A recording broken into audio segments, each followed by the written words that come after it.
Well,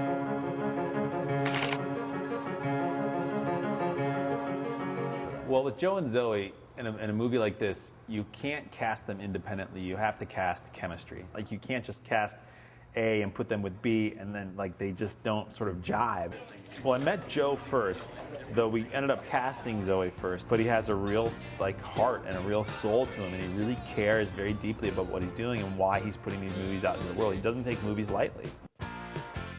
He's got leading man material, you know, to spare. He can really hold the screen. I mean, he is a star. 500 Days of Summer is a really welcome change for me, and I don't have to be in pain all day, you know, every day at work. I can go to work and feel sweet, loving feelings, and I don't have to cultivate anger and suffering like I did in some of these past movies I've been doing, and it's nice. It's really nice. I was talking to Joe, I was like, who do you think should play Summer? Who would you imagine? There's a few names that came up, were sort of the common big names, and then he's like, but really the person who should play this is Zoe, like, she's Summer. And I remember, like, the look in his eyes. I was like, oh God, okay, there you go, like, action. We had lunch, talked about the script, and she was like, okay, I'll do it. I like romantic comedy as a genre, but I think it can get really, it can get very stuck in its ways, and I was so excited to read a script for a romantic comedy that was really fresh and different and told the story in a way that was completely new. I remember Joe was like, when our first meeting, he was really excited about that combination, but he's like, no one will ever make a movie with us because we're not we're not big enough stars. It was just one of those no-brainers, like, this is it, like, this is the combo, and thankfully it worked out.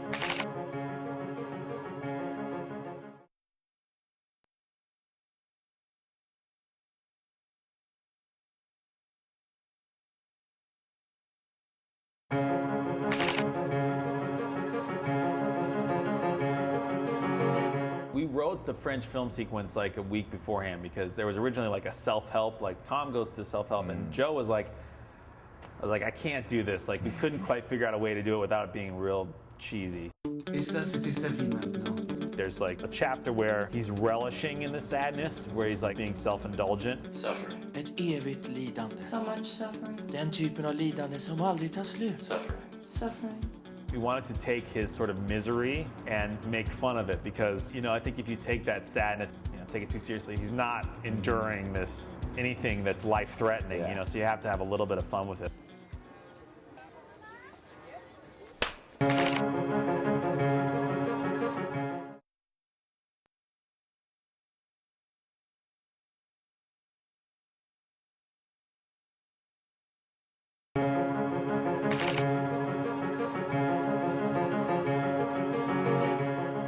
Well, the color palette of the movie was a very specific design choice. We took out all the primary colors in the movie. You don't ever see really reds, yellows, blues, occasionally see green. But we tried to keep those all out of the sets and the wardrobe and the locations. But when we cast Zoe, she has these amazing blue eyes. What? I wanted to give meaning to this color blue. For this, means freedom, fantastical, mesmerizing, and beautiful. And so the color blue in the movie is only seen when Summer is around. I'm Summer. So she's always either has a piece of blue on her clothing, which was sort of one of our rules. When she's not on screen, you don't see the color blue. The parade is the one exception to that rule where we're like, he's immersed in this world of Summer, so how do you represent Summer without her actually being there? And you just use the color blue.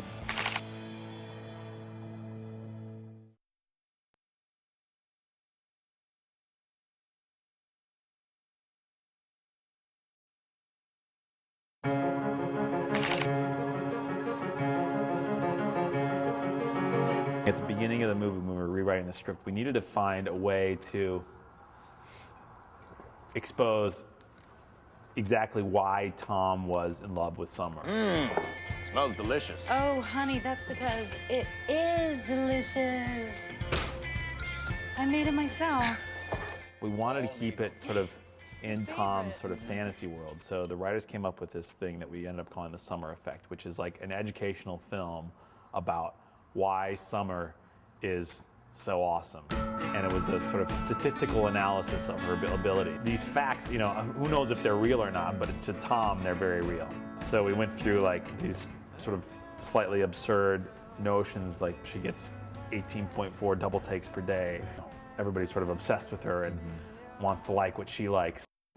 This is Tom's sort of like, oh my God, she's the greatest girl in the world. And so I like this idea of having this beautiful subject, but like, and the camera moves being very sort of specific, fast, mathematical, angular. It's talking about love in a very statistical way, but it's about this entirely emotional sort of connection you're supposed to have with this person. So that was a fun little ditty to do, and we had a really good time making that.